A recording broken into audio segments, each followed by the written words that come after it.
안녕하세요. 사건 이슈 채널 구독, 좋아요, 알림 설정 꼭 눌러주세요.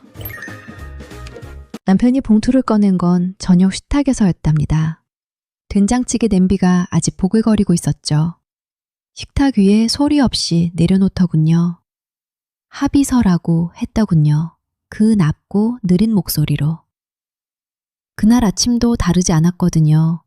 딸아이가 좋아하는 잡채를 한 솥 끓였답니다.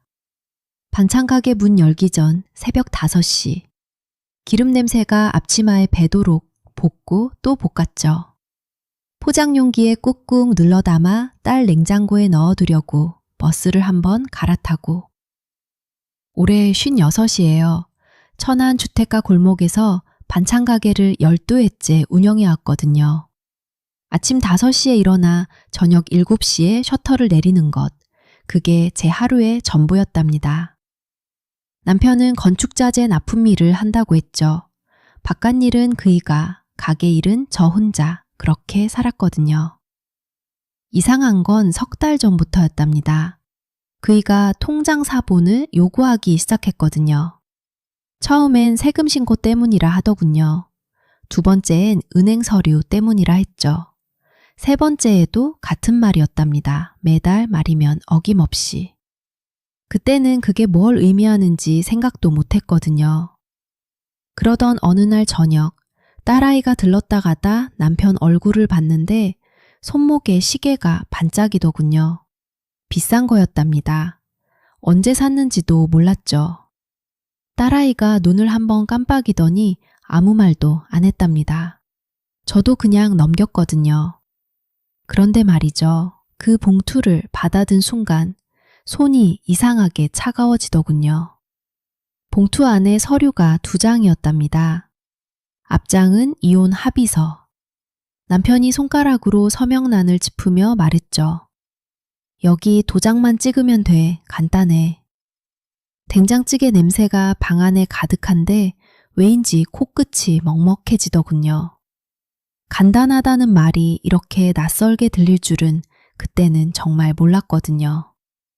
그때는 그게 시작일 줄 몰랐답니다. 진짜 문제는 뒷장에 있었거든요. 남편이 가게 매출 명세를 달라고 한 건 그해 봄부터였답니다. 처음엔 그냥 그러려니 했거든요. 세금 신고 때가 됐나 싶어서요. 손에 기름 냄새가 채 빠지기도 전에 장부를 꺼내 복사해줬죠. 그런데 한 번으로 끝나지 않더군요. 2달 뒤에 또 달라 하고 3달 뒤엔 통장 사본까지 요구했답니다. 가게 운영 계좌 말이에요. 12회 동안 제 손으로만 만진 통장이었거든요. 거래처 실적 증빙용이야. 공동명의로 바꾸는 게 세금 면에서 낫다고. 이상한 건 말이에요. 그때 한 번도 서류를 직접 확인시켜주지 않더군요. 알아서 처리한다면서 도장만 가져갔죠. 가게 도장이요. 그게 한두 번이 아니었답니다. 가게 일에 관심이 생겼나 했거든요. 지금 생각하면 참 어이없는 소리죠. 그이가 언제 반찬 가게 일에 관심을 가진 적이 있었나요? 12회 동안 단 한 번도 카운터 앞에 서본 적 없는 사람이었는데 그러다 여름이 끝날 무렵이었답니다. 가게 문 닫고 들어왔더니 거실 소파에 서류 뭉치가 놓여 있더군요. 제 이름이 적힌 종이들이요. 공동명의 전환 동의서라고 했는데 남편은 벌써 자기 서명을 해놓고 제 도장 자리만 비워뒀더군요. 당신 거 찍으면 돼. 은행은 언어군요. 당신 거 찍으면 돼. 은행 마감 전에. 뭔지도 모르고 찍었답니다. 그 사람 말이라면 의뢰 그러려니 했거든요. 30년 가까이 그렇게 살았으니까요. 그 무렵부터였죠. 남편이 집에 일찍 들어오기 시작했답니다. 늦게까지 거래처 다닌다더니 갑자기 저녁 7시면 현관문 여는 소리가 나더군요. 그것도 이상했는데 저는 그냥 넘겼거든요. 식구가 일찍 들어오는 게 나쁜 건 아니잖아요. 딸아이가 주말에 왔다가 슬쩍 물어본 적 있었답니다. 아빠, 요즘 뭐 한대? 표정이 영 이상하다면서요. 그냥 사업 정리하나 보다 했죠. 아이한테 걱정 끼치기 싫었거든요. 딸이 계약직으로 겨우 발붙인 지 얼마 됐다고 돈 걱정은 시키지 않으려고 쉬쉬했답니다. 어느 날 저녁 남편이 통장 잔액을 물어보더군요. 반찬 가게 계좌요. 얼마야? 딱 그 한마디였죠. 밥상 앞에서요. 얼마야? 숫자를 말해줬더니 잊어버렸냐며 피식 웃더군요. 그 웃음이 참 이상하더군요. 얕보는 건지 시험하는 건지. 그 자리에서 따지질 못했답니다. 딸아이가 옆에 앉아 있었거든요. 지수가 아무 말 없이 수저를 제자리에 갖다 놓는 걸 보고 말았죠. 아이 등이 조바까 보이더군요. 28인데. 제 딸이 그 자리에서 뭔가를 눈치챈 것 같았는데 저는 괜찮다는 듯 국을 떠줬답니다. 밥을 지으면서 간을 보고 말았죠. 된장찌개가 짜도 그냥 내놨거든요. 입에 뭔가 들어가도 맛을 모르겠는 날이었답니다. 가스불 앞에 서 있으면서 이게 뭔가 싶었죠. 이대로는 뭔가 잘못됐다는 생각이 들었답니다. 확실히는 몰랐어요. 근데 손이 먼저 알더군요. 장부를 꺼내서 지난 1년치 통장 내역을 펼쳤답니다. 복사해줬던 날짜들, 도장 찍었던 날짜들, 하나하나 맞춰보니까 뭔가 어긋나 있더군요. 내가 모르는 사이에 뭔가가 벌어지고 있었던 거였죠. 그날 저녁 그이가 집에 들어오자마자 서류 봉투를 식탁에 내려놓더군요. 두툼한 봉투였답니다. 누런 서류 봉투 특유의 냄새가 났거든요. 오래된 종이 냄새랄까? 저는 마침 된장찌개를 그릇에 옮겨 담던 참이었죠. 그이가 먼저 수저를 드는 사람이었거든요. 그날은 봉투만 바라보고 말았죠. 손을 포개고서. 밥도 안 드시고. 저도 뭔가 이상하다 싶었지만 일단 자리에 앉았답니다. 정희 씨, 우리 정리하자. 딱 그 한마디였답니다. 찌개 냄비에서 김이 올라오고 있었죠. 저는 숟가락을 들다가 그냥 내려놓았거든요. 봉투 안에서 서류 몇 장이 나왔어요. 이혼 합의서라고 위에 적혀 있더군요. 항목이 여러 개였답니다. 재산 분할, 위자료, 거주지. 그이가 손가락으로 줄을 짚으면서 설명을 하는데 목소리가 낮고 느렸죠. 마치 거래처의 납품 조건 설명하듯이. 도장만 찍으면 돼. 저는 노안이 있거든요. 안경을 가지러 일어서려는데 그때 딸아이가 들어왔답니다. 마침 저녁 먹으러 온 거였죠. 지수가 가방을 내려놓다가 식탁 위 서류를 보더군요. 아이가 손을 뻗어 집어들었어요. 첫 장, 두 번째 장, 그리고 세 번째 장을 넘기는 순간이었죠. 엄마, 잠깐만. 아이 목소리가 달랐답니다. 평소랑 다른 톤이었거든요. 지수가 세 번째 장을 식탁 위에 펼쳤어요. 글씨가 작아서 저는 잘 안 보였죠. 아이가 손가락으로 한 줄을 짚더군요. 엄마, 이거 빚 떠안는 서류야. 두 글자가 따로따로 들렸죠. 빚, 서류. 딸아이가 남편 쪽을 쳐다보고 말았어요. 그 눈빛을 저는 처음 보는 거였답니다. 아이 눈에 눈물이 고이는 게 아니라 뭔가 단단해지는 눈빛이었거든요. 채무 승계 동의서. 아이가 소리내어 읽어줬답니다. 본인은 상기 채무 일체를 자발적으로 승계하며. 저는 그 자리에서 5년이라는 숫자를 들었죠. 5년 동안 제 이름으로 된 대출이 있었다는 거였답니다. 가게 통장 사본까지 서류에 끼워져 있더군요. 제가 복사해줬던 그 통장 사본이었죠. 그이가 아무 말도 안 하더군요. 찌개 김만 식어가고 있었답니다. 저는 펜을 들었다가 내려놓았거든요. 손이 먼저였죠.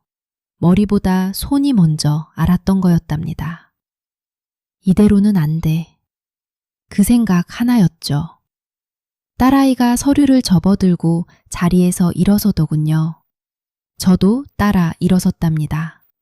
찌개는 그냥 두고 다음날 아침이었답니다. 지수가 가방에 서류를 챙기면서 말했거든요.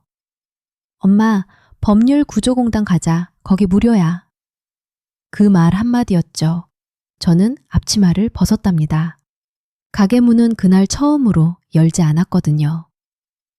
법률구조공단 상담실은 형광등이 밝더군요. 상담사님이 안경을 고쳤으면서 서류를 한 장씩 넘겼죠. 손이 멈춘 건 세 번째 장이었답니다. 이 통장 사본 본인이 제출 동의하셨나요? 고개를 저었답니다. 복사해서 건넨 적은 있었죠. 근데 대출 서류에 쓰라고 준 건 아니었거든요. 상담사님이 잠깐 말을 멈추더군요. 이건 금융거래법 위반입니다. 명의도용 대출 전부 무효 요건에 해당해요. 그 말이 귀에서 한참 맴돌았답니다. 지수가 제 손을 꼭 잡더군요.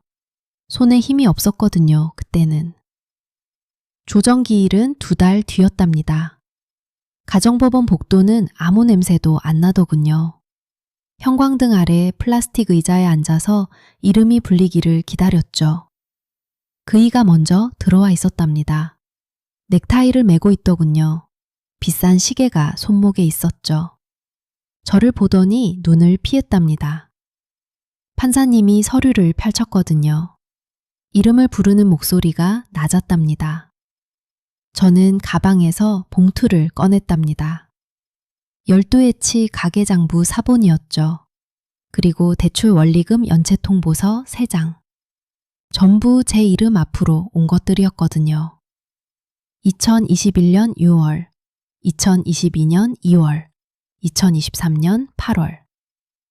판사님이 한 장씩 읽으실 때마다 그의 얼굴이 굳어가더군요. 판사님이 그이를 봤답니다. 이 통장 사본 본인이 동의 없이 첨부한 사실 맞습니까? 입술이 파르르 떨리더군요. 눈이 방황했답니다. 저한테 왔다가 서류로 갔다가 그이가 목을 한번 가다듬더니 그건 사업이 급해서 당신도 가게 도움받지 않았소? 판사님이 아무 말씀도 안 하시더군요. 그 침묵이 답이었죠. 저는 그 일을 봤답니다. 오래. 그리고 한마디 했거든요. 5년 동안 제 이름으로 빌렸잖아요. 제가 모르게. 그이가 의자 팔걸이를 움켜쥐더군요. 손마디가 하얗게 됐답니다. 지수 엄마, 그건 내가... 저는 고개를 돌렸답니다. 판사님 쪽으로. 더는 그 얼굴을 볼 이유가 없었거든요. 잠시 뒤 그이가 낮게 말하더군요. 잘못한 게 맞답니다. 조정이 성립됐답니다. 명의도용 대출 전액 무효. 재산분할 정의 측 6할. 판사님이 조서를 덮는 소리가 들렸죠. 복도로 나왔을 때 지수가 제 옆에 서 있더군요. 아무 말도 없었답니다. 형광등 빛이 차가웠죠. 지수가 먼저 손을 잡았답니다. 저는 숨을 한번 크게 들이쉬었거든요. 가을바람이 복도 끝 유리창으로 들어오더군요. 오래된 법원 건물이라 창틀이 낡아서 바람이 새는 곳이었죠. 엄마, 다 됐어. 그 말이 들렸답니다. 그걸로 충분했죠. 그로부터 2달이 지났답니다. 가을이 깊어졌거든요. 아침마다 반찬가게 셔터를 올리면 찬 공기가 먼저 들어왔죠. 새벽 5시 반, 도마 위에 물을 올려놓고 칼을 들었답니다. 혼자였거든요. 그런데 이상하게도 조용한 게 싫지 않았어요. 예전엔 그이가 이따금 가게에 들어와 앉아있곤 했죠. 커피 한 잔 타달라고. 별말은 없었어요. 그냥 앉아있다 나갔답니다. 그때는 그게 당연한 줄 알았거든요.